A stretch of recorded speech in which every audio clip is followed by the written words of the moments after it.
Good evening, visitors. Welcome to the Australian War Memorial's last post ceremony.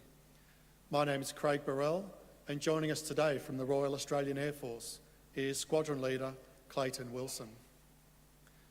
We warmly welcome the family of Trooper Alfred William Gilmore, whose story will be told shortly. We are honoured to acknowledge Lieutenant General Dato Suhaimi Muhammad Zuki, Joint Forces Commander, Malaysia, and Brigadier Craig Schramm, Director General, Health Capability, and the accompanying delegation. We welcome the veterans who have served, those that are still serving, and their families that love and support them. We acknowledge the members of RSL and Services Clubs Association, RSL Victoria, and RSL Queensland, who are watching the broadcast of this ceremony across Australia. During this evening's ceremony, wreaths will be laid at the base of the pool of reflection by family, visitors and students on behalf of the following schools. From Victoria, Namurka Primary School. From Queensland, Durack State School and Oxley State School. If you are able, please stand and join in singing the national anthem. Please stand.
Students, please be seated. The Australian War Memorial was the vision of Charles Bean, Australia's First World War official historian. Bean landed with the Australian troops on Gallipoli and stayed with them at the front through to the end of the war. The idea of this national memorial and museum came to him at Pozières, France, in the depths of the bloody fighting of 1916. Bean's idea was that this would be a place where families and friends could mourn their loved ones buried in faraway places. It would also be a place that could help all Australians understand what these men and women had endured and what they had done for us. Bean's vision, to which we remain true, is best expressed as inscribed in the entrance to the memorial's galleries. Here is their spirit in the heart of the land they loved, and here we guard the record which they themselves made. Tonight, we will read the story behind just one of those on the Roll of Honour, which lists the names of more than 102,000 men and women who have given their lives for us in war and on operations for more than a century. But first we present a lament, Flowers of the Forest. Wreaths or floral tributes will now be laid at the base of the pool of reflection.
Good evening. Today, we remember and pay tribute to Trooper Alfred William Gilmore. Alfred Gilmore, who went by the nickname Bill, was one of 4 children born to Martha Jane Gilmore in South Australia. He and his siblings never knew their father, and at 5 months old were separated from their mother and each other to be brought up in state institutions.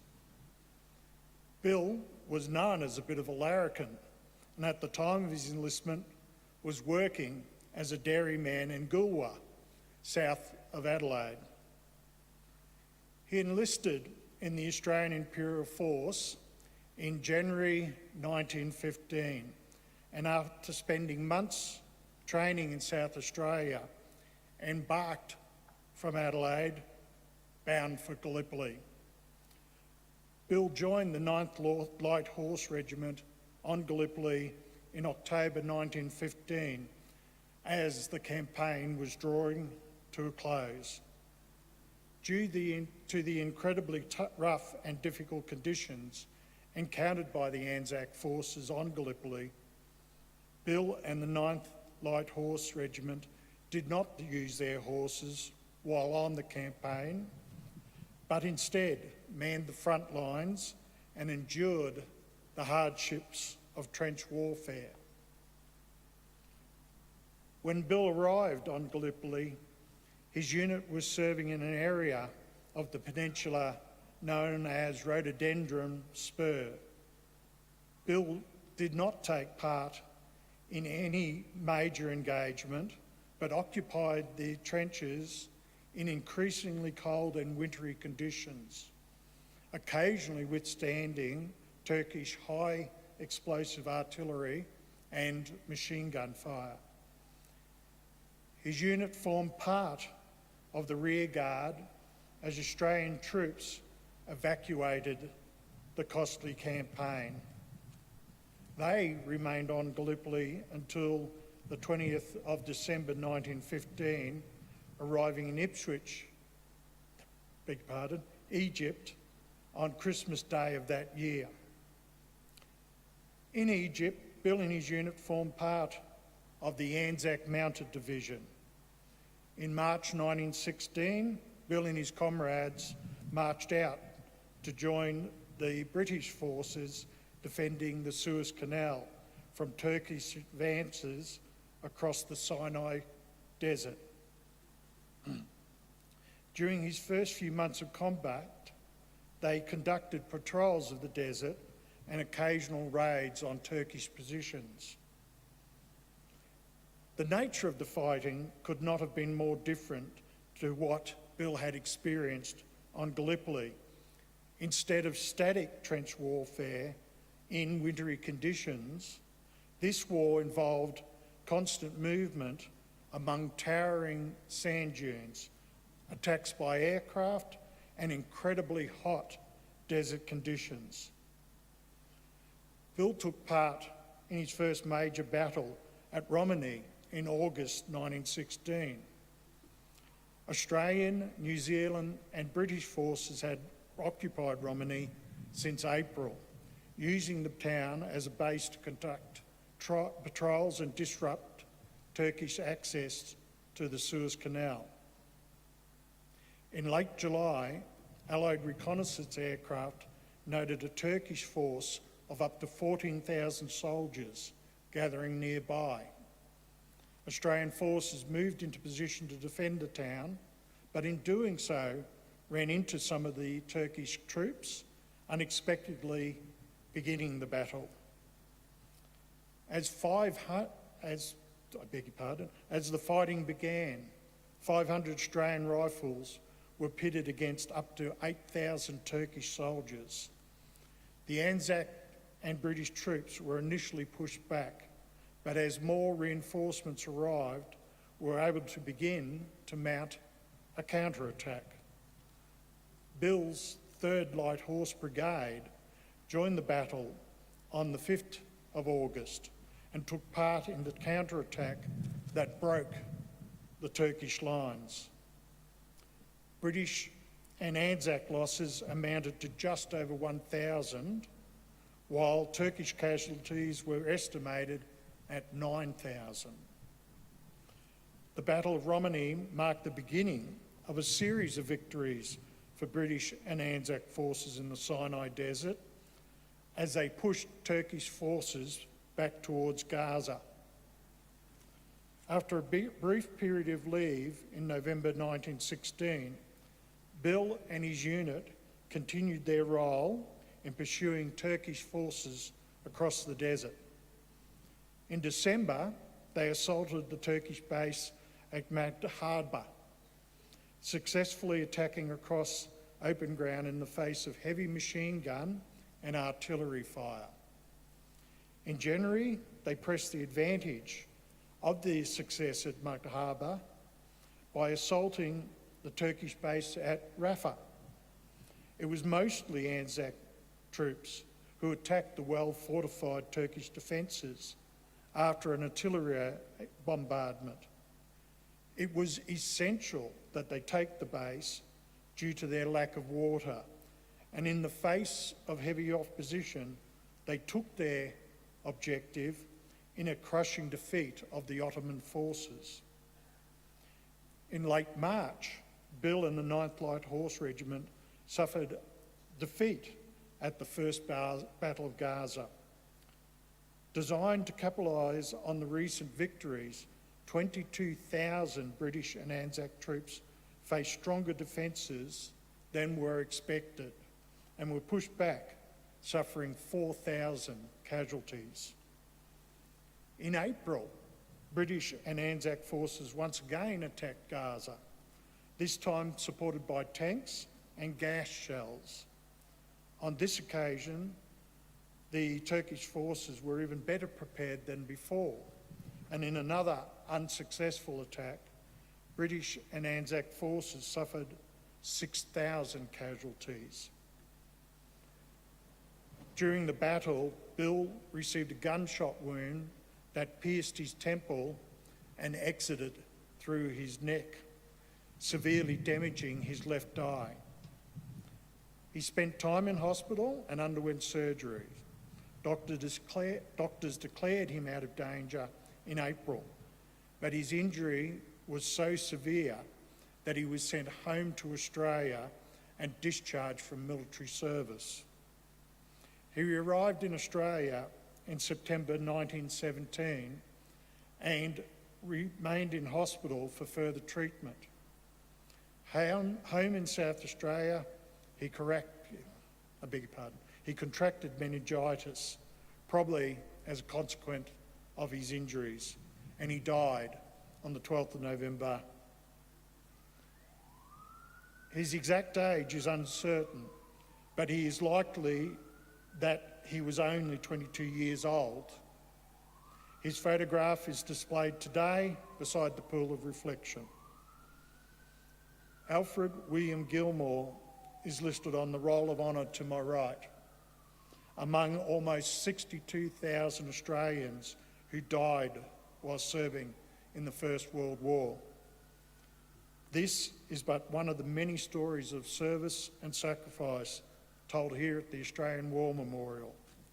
We now remember Alfred William Gilmore, who gave his life for us, for our freedoms and in the hope of a better world. Thank you.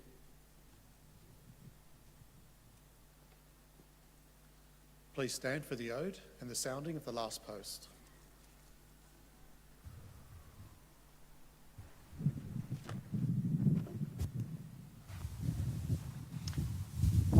They shall grow not old, as we who are left grow old. Age shall not weary them, nor the years condemn.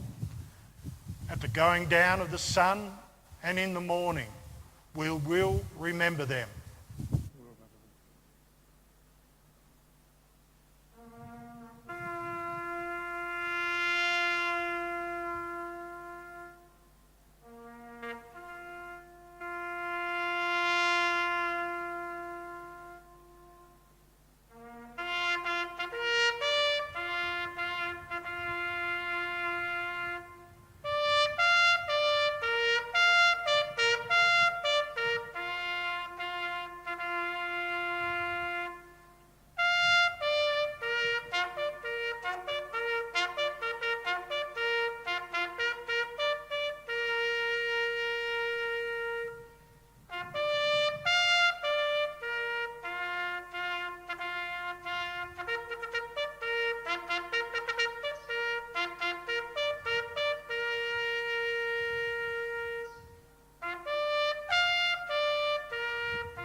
lest we forget.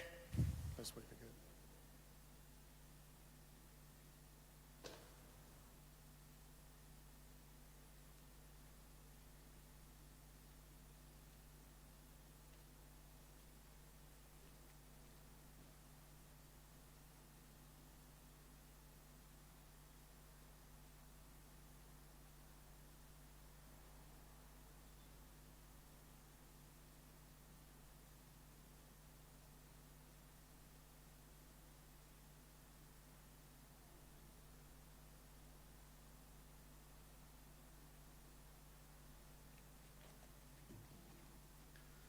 We leave you this evening with the words of the memorial's founder, Charles Bean.